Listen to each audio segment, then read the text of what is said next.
யாத்ராகம புஸ்தகம் 34வது அதிகாரம். யாத்ராகம புஸ்தகம் 34வது அதிகாரம் அதனுடைய 10வது வசனத்தை ஒரு விசை வாசிக்க கேட்போம். 34:10 வாசிங்க. அதற்கு அவர், இதோ நான் ஒரு உடன்படிக்கையை பண்ணுகிறேன், பூமிகளிடத்தில் எந்த ஜாதிகளிடத்திலும் செய்யப்படாத அதிசயங்களை இந்த ஜனங்கள் எல்லாருக்கும் முன்பாகவும் செய்வேன். ஹல்லேலூயா, ஹல்லேலூயா, ஹல்லேலூயா, ஹல்லேலூயா. இது மோசே ஆண்டவர்கிட்ட வச்ச விண்ணப்பம். அவனுக்கு கொடுத்த ஜனங்களை ஆண்டவர் புறந்தள்ளும் போது பாரத்தோடு மோசே ஆண்டவர்கிட்ட நிற்கிறான். ஆண்டவரே, இப்படி இருந்தா பாலந்தேன் ஊரை கானான் தேசத்தில் கொண்டு விடுவேன் சொன்னீரே, இப்போது நீர் அந்த வார்த்தையை காத்துக் கொள்வதற்காக நாங்கள் கைவிடப்பட்ட சூழ்நிலையில் இருந்தால் எப்படி உம்முடைய வார்த்தை நிறைவேறும்? புறஜாதிகள் பரிகாசம் அடிப்பார்களே, நிந்திப்பார்களே என்று ஆண்டவருடைய சமூகத்தில் பாரத்தோடு ரொம்ப வேதனையோடு ரொம்ப உள்ளம் கசந்து அழுது ஆண்டவருடைய சமூகத்தில் அவன் நின்ன போது அந்த மனுஷன்கிட்ட அந்த ஜனங்களை குறித்த வாக்குத்தத்தத்தை ஆண்டவர் எனக்கு தந்து, உனக்கு நான் தருகிற ஜனங்களுக்கும் இவ்வண்ணமாக ஆசீர்வதிப்பேன் என்று கர்த்தர் சொன்ன வார்த்தை தான் இந்த வாக்குத்தத்தம். ஒரு விசை கூட அதற்கு அவர், இதோ நான் ஒரு உடன்படிக்கையை, ஒரு வாக்குத்தத்தத்தை பூமி எங்கும் எந்த ஜாதிகளிடத்திலும் செய்யப்படாத அதிசயங்களை உன் ஜனங்கள் எல்லோருக்கும் முன்பாகவும் செய்வேன். உன்னோடு கூட இருக்கிற ஜனங்கள் எல்லோரும் கர்த்தருடைய செய்கையை காண்பார்கள். உன்னோடு கூட இருந்து நான் செய்யும் காரியம் பயங்கரமாயிருக்கும். ஹல்லேலூயா. யாரெல்லாம் விசுவாசிக்கிறது? ஆண்டவர் தந்த வாக்குத்தத்தம், என்னோடு சொன்ன வாக்குத்தத்தம், அது எனக்கு மட்டுமல்ல, எனக்கு கர்த்தர் தந்த ஜனங்களுக்கும் சேர்த்து தந்திருக்கிற வாக்குத்தத்தம். இந்த வாக்குத்தத்தத்தின் நிமித்தம், இந்த உடன்படிக்கை நிமித்தம் கர்த்தராகிய தேவன் உன் வியாதியை தூக்கி போட்டு, உன்னுடைய உபத்திரவத்தை மாற்றி போட்டு, உனக்கு எதிராக நீ கொடுத்து வணங்கி வந்த உன் மூதாதையர்களுடைய தெய்வங்கள் உன்னை வாதித்து கொண்டிருக்கிற அந்த வாதையை தகர்த்து போட்டு நான் இந்த உலகத்தில் யாரிடமும் செய்யாத ஒரு பெரிய மகிமையான அதிசயத்தை உனக்கு செய்வேன் என்று ஆண்டவராகிய தேவன் மோசேயோடு கொடுத்த வார்த்தையை இன்று என்னோடு தந்து உங்களிடத்தில் பேச வைத்திருக்கிறார். விசுவாசிக்கிறவங்க மட்டும் 2 கரத்தை தலைக்கு மேல ஒசத்தி 3 கைதட்டு கொடுக்கலாமே. 8, 9 2 வசனத்தையும் வாசித்து விட்டு 10 வாசிப்போம். மோசே தீவிரமாக தரை மட்டும் குனிந்து பணிந்து கொண்டு, ஆண்டவரே, உம்முடைய கண்களில் எனக்கு கிருபை கிடைத்ததானால் எங்கள் நடுவில் ஆண்டவர் எழுந்தருள வேண்டும். இந்த ஜனங்கள் வணங்கா கழுத்துள்ளவர்கள்.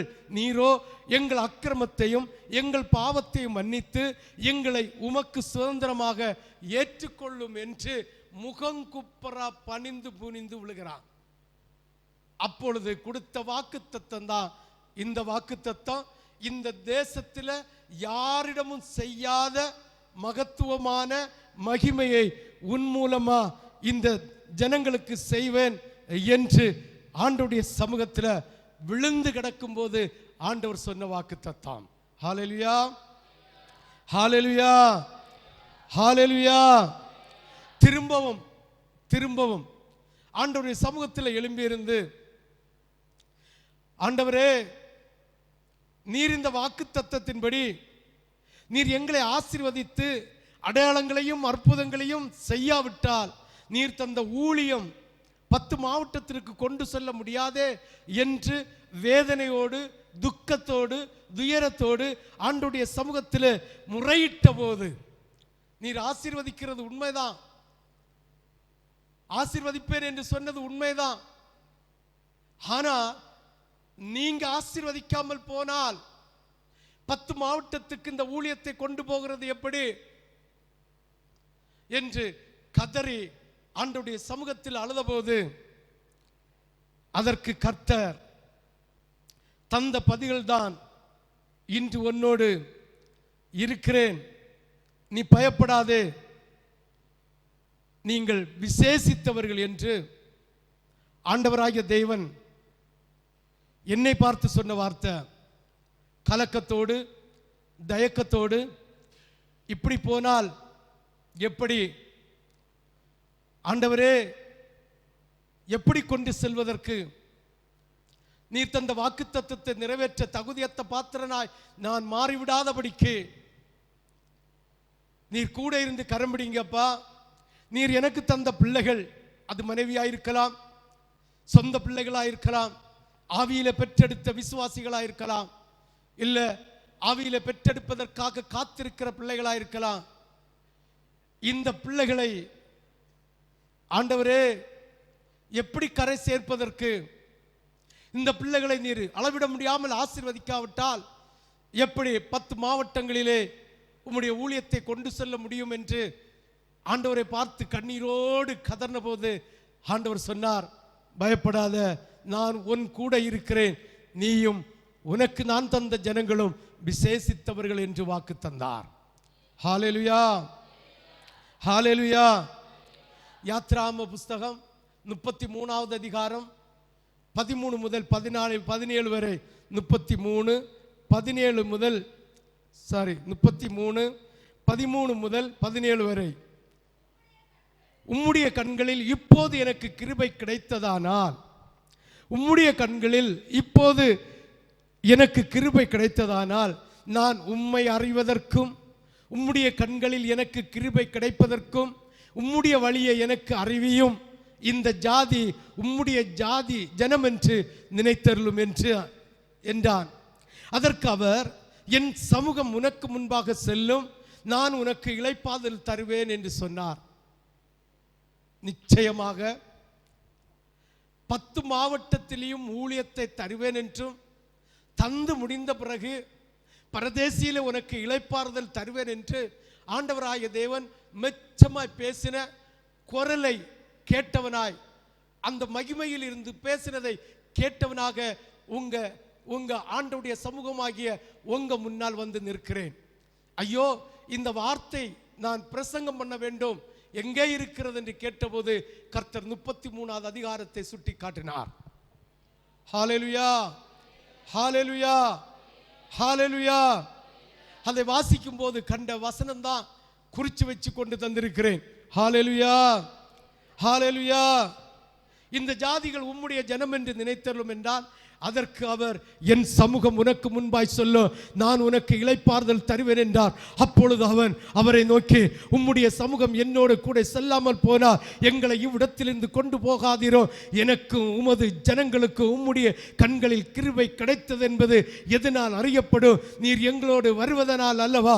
இப்படியே பூமியில் உள்ள ஜனங்கள் எல்லோரிலும் நானும் உம்முடைய ஜனங்களும் விசேஷித்தவர்கள் என்று விளங்கும்படி கர்த்தராகிய தெய்வம் மோசேயோடு சொன்ன வார்த்தையின் பிரகாரம், எனக்கு தந்த ஜனங்களாகிய நீங்களும் நானும் விசேஷித்தவர்களாய் இன்று விளங்கும்படியாக கர்த்தர் இன்று பெரிய அடையாளங்களையும் அற்புதங்களையும் நின்று கொண்டு செய்யும்படியாக ஆண்டவராகிய தேவன் தந்த வாக்குத்தத்தம் நம்முடைய திருச்சபையிலே ஒவ்வொருடைய சிரசிலும் நிறைவேறும்படியாக கர்த்தருடைய கரம் இன்று ஒவ்வொரு பிள்ளைகளுடைய சிரசிலும் அமரும்படியாக ஆண்டவராகிய தெய்வம் இதை செய்யும்படியாக கரங்களை தட்டு